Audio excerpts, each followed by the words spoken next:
எல்லா தமிழ் மக்களுக்கும் என்னுடைய வணக்கம். இன்னைக்கு நம்ம கேரளா சமையல் செய்ய போகிறது கேரட் பட்டர் ரைஸ். குழந்தைங்களுக்கு ரொம்ப பிடிக்கிற ஒரு ஐட்டம் தான். அவங்களுக்கு ஸ்கூலுக்கு லஞ்சுக்கு இது சாப்பிட்றதுக்கு ரொம்ப பிடிக்கும். அதே மாதிரி ரொம்ப சிம்பிளாக இருக்குது, டேஸ்டியாக இருக்குது, ஹெல்த்தியாக இருக்குது. எப்படி செய்கிறேன்னு பார்த்துட்டு வரலாம். 2 கப்பு கேரட் நான் இதே மாதிரி கிரேட் பண்ணி எடுத்து வச்சுருக்கேன். அதுக்கப்புறம் ஒரு கடாய் சூடு பண்ணிவிட்டு ஒரு 70 கிராம் பட்டர், அது வந்து நல்லா மெல்ட் பண்ணி எடுத்துக்கோங்க. நல்லா உருகட்டும். நல்லா மெல்ட் ஆனதுக்கு அப்புறம் வந்துட்டு ஏலக்காய் ஒரு 8-10, பெருசாக இருந்தால் ஒரு 5-6 போட்டால் போதும்.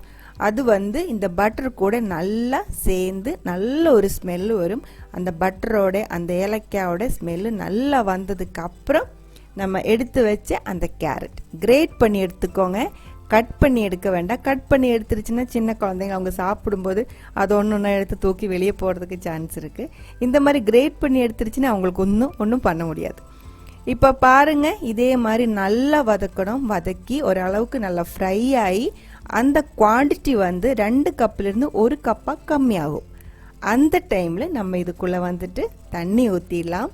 1 கப்பு அரிசி தான் நான் இங்கே எடுக்கிறேன். 1 கப் அரிசிக்கு நான் இங்கே வந்துட்டு 2 கப்பு தண்ணி, 2.5 கப்பு தண்ணி வரைக்கும் நீங்கள் ஊற்றலாம். கொஞ்சம் அதிகமாக வேகும், குழந்தைங்களுக்கு எப்படி பிடிக்குதோ அந்த மாதிரி நீங்கள் பண்ணிக்கோங்க. நான் இப்போ வந்துட்டு 2 கப்பு தண்ணி ஊற்றிருக்கு. தேவையான அளவுக்கு உப்பும் போட்டு இது வந்து நல்லா கொதிக்க விட்டுடலாம். அது அங்கே கொதிக்கட்டும். ரைஸ் பாருங்கள், நான் 1 கப்பு பாஸ்மதி ரைஸ் தான் எடுத்திருக்கேன், லாங் கிரெயின் ரைஸ். உங்களுக்கு பிடிச்ச எந்த ரைஸ் வேணாலும் நீங்கள் எடுத்துக்கலாம். இது வந்து தண்ணி நல்லா கொதிச்சு உப்பெல்லாம் கரெக்டானதுக்கு அப்புறம் உடனே கழுகி போட்டுக்கோங்க. இந்த ரைஸ் வந்து ஊற வைக்க வேண்டிய அவசியம் இல்லை. அரிசியும் போட்டு நல்லா ஒரு டைம் மிக்ஸ் பண்ணதுக்கு அப்புறம் உப்பெல்லாம் பார்த்துக்கோங்க, கம்மியாக இருந்துச்சுன்னா போட்டு கொடுத்துக்கோங்க. நல்லா மிக்ஸ் பண்ணதுக்கு அப்புறம் கொதிக்க விட்டுடலாம். நல்லா கொதிச்சதுக்கு அப்புறம் தீ வந்து கம்மி பண்ணி வச்சுக்கோங்க. கம்மியான சூடில் தான் இனி இது வேகணும். கொஞ்ச நேரத்துக்கு அப்புறம் ஒரு 5 நிமிஷம் இல்லை ஒரு 6 நிமிஷத்துக்கு அப்புறம் ஓப்பன் பண்ணி பாருங்கள். ஓப்பன் பண்ணி பார்க்கும்போது இதே மாதிரி நம்ம கேரட் வந்து தனியே இருக்கும், ரைஸ் வந்து தனியே இருக்கும். அப்படி ஆகாமல் இருக்கிறதுக்கு இடையில வந்து நல்ல ஒரு டைம் மிக்ஸ் பண்ணிக்கோங்க. அந்த ரைஸும் அதே மாதிரி அந்த கேரட்டும் எல்லாம் ஒரே மாதிரி கலந்ததுக்கப்புறம் மறுபடியும் மூடி வச்சு இதே மாதிரி மிதமான சூடில் வேக வச்சுக்கோங்க. இதே மாதிரி 2-3 டைம் இடையில ஓப்பன் பண்ணி இடையில மிக்ஸ் பண்ணி கொடுத்துக்கோங்க. இதுவே வந்துட்டு நீங்கள் குக்கர்லும் செய்யலாம். குக்கரில் செய்கிற டைமில் மேலே வந்து குக்கர் வெயிட் போட வேண்டியதில்லை. அது இல்லாமே போட்டுக்கோங்க, கரெக்டாக இருக்கும். இப்போ பாருங்கள், ஒரு 2-3 டைம் மிக்ஸ் பண்ணதுக்கப்புறம் நம்ம அரிசி வந்து ஆல்மோஸ்ட் வெந்திருக்கு.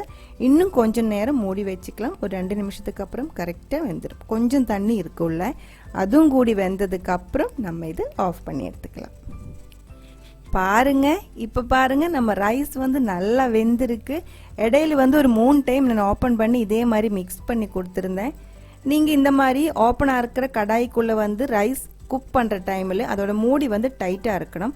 அப்போ தான் அந்த 2 கப்பு தண்ணியில் 1 கப் அரிசி நல்லா வேகும். இல்லை இருந்தால் 2.5 கப்பு தண்ணி வரைக்கும் தேவைப்படும். குக்கரில் பண்ணுற டைமில் கரெக்டாக இருக்குது. 1 கப் அரிசிக்கு 2 கப்பு தண்ணி தான் இருக்குது.